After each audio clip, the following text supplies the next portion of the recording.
Vocês viram o debate ontem entre o Donald Trump e a Kamala Harris?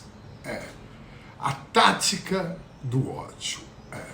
O cara tem que ser muito do mal mesmo para usar como tática para capturar o eleitor pelo ódio. Despertar o ódio nas pessoas. Bom, estou tomando aqui meu cafezinho, esse aqui é o da Dona Cecília, com gostinho de democracia, reforma agrária, livre de agrotóxicos e cheio de amor. Eita, cafezinho bom, senhor. Já tomou o seu hoje? Bom, mas a história é isso mesmo. As pessoas falam muito da ascensão da extrema-direita, da ultradireita, aqui no mundo todo. Primeiro a gente precisa saber que isso não é um movimento orgânico. As pessoas um belo dia acordaram e começaram a colocar para fora tudo que existe de ruim no ser humano. Não foi assim. Preconceitos, homofobia, racismo, xenofobia. Não foi assim que aconteceu. Na verdade, o Steve Bannon, um crápula, mercenário, publicitário, inventou uma fórmula publicitária de capturar os eleitores pelo ódio. Sim, assim como uma peça publicitária. Simples.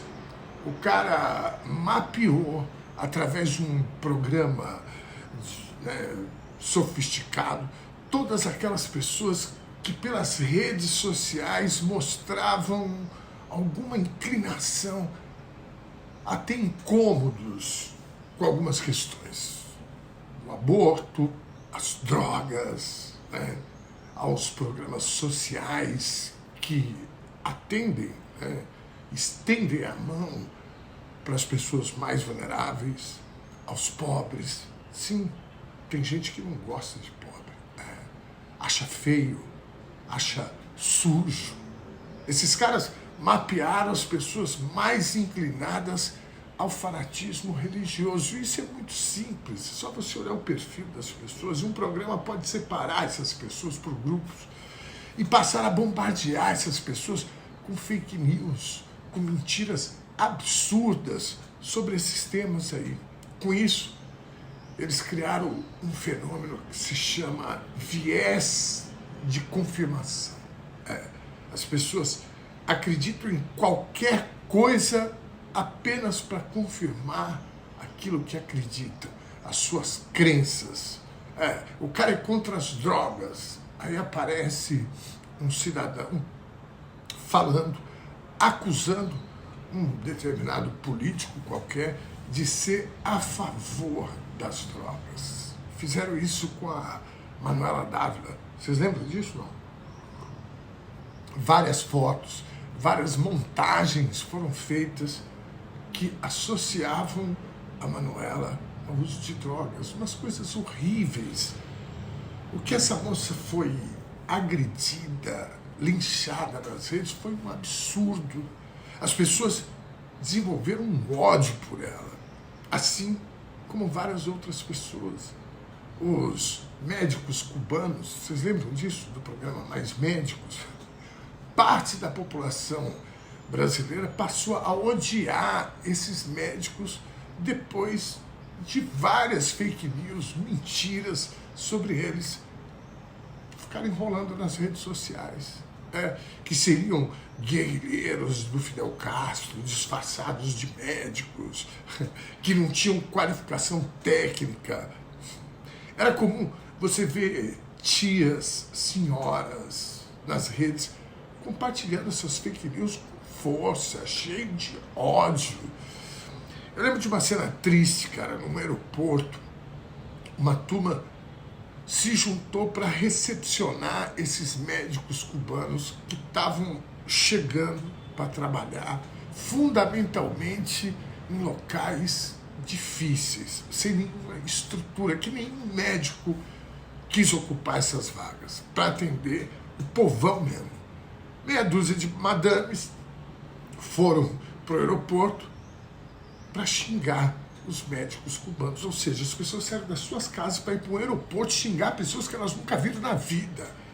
Nada disso foi orgânico. Na verdade, isso foi fruto de uma peça publicitária muito bem feita. Assim como as grandes marcas fazem, Coca-Cola, Natura, McDonald's. Levanta a mão aí. Quem nunca sentiu uma puta vontade de tomar uma Coca-Cola depois de ver um comercial na TV ou uma foto, uma revista com um modelo todo suado, com o corpo atlético, sarado, tomando uma Coca-KS. Quem é que diz aí? Que é uma delícia, né? Mas faz mal pra cacete. Cheio de açúcar, de conservantes.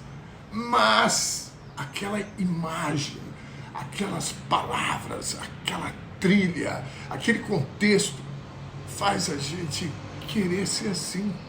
Nos faz querer tomar uma Coca-KS sem tirar do bico. Acho que eu vou fazer isso, inclusive, daqui a pouco.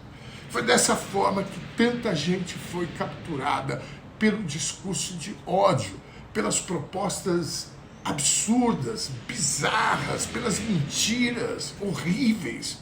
E ontem nós tivemos uma prova disso, uma demonstração disso tudo que a gente está falando no debate entre Trump e a Kamala Harris. O Trump despejou toda a técnica de capturar o eleitor da América do Norte através do ódio. Disse que em todo mundo a violência caiu. Porque ela, a Câmara e o Biden liberaram os imigrantes para entrarem nos Estados Unidos da América do Norte. Ele disse isso, cara.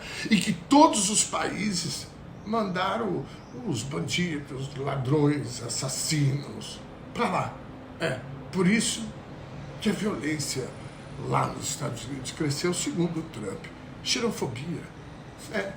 Com isso ele quis capturar as pessoas pelo ódio aos imigrantes, jogar nas costas dessa gente toda a problemática da violência lá nos Estados Unidos da América do Norte. Não, é demais, cara.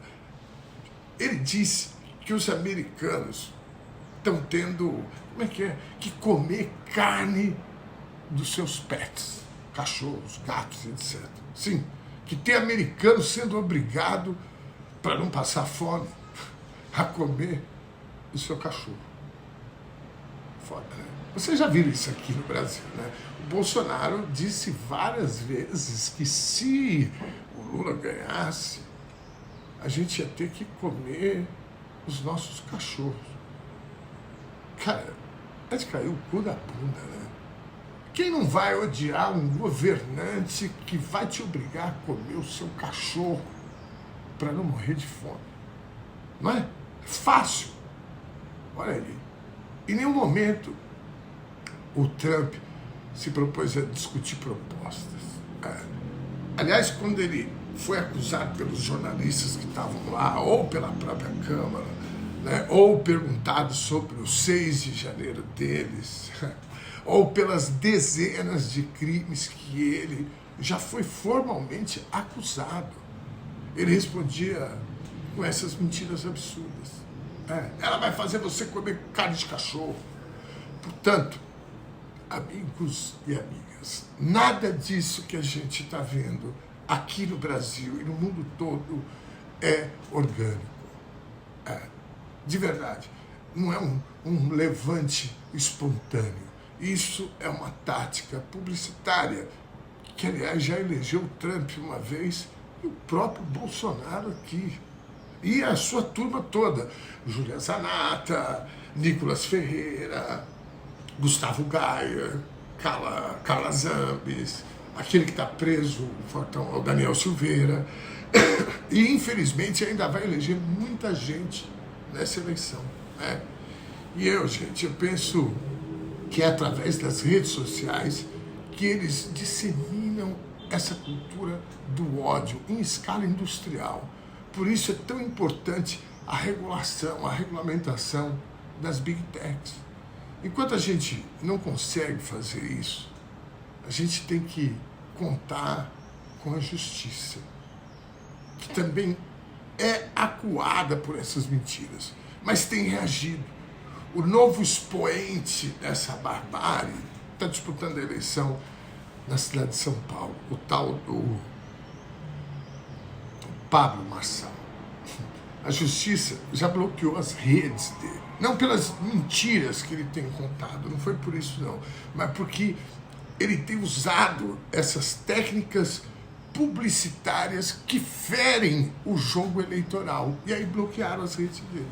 Sobre as mentiras, sobre o Guilherme Boulos, por exemplo, que o cara acusa ele de ter associação com a relação com o uso de drogas, a justiça andou multando o tal do Pablo Marçal, com multas de R$30 mil, algo em torno disso. Né? Nem para o Trump e nem para o Pablo Marçal essa quantia significa alguma coisa. Isso é dinheiro trocado para essa gente, cara. Eu fico pensando aqui, que tal bloquear todos os bens e contas bancárias aqui no Brasil e fora do Brasil que esse pessoal tem quando eles fizerem esse tipo de coisa? Não é? Eu acho que ia ajudar um pouco. Escreve aí nos comentários o que você acha. Boa quarta para você, está fácil não.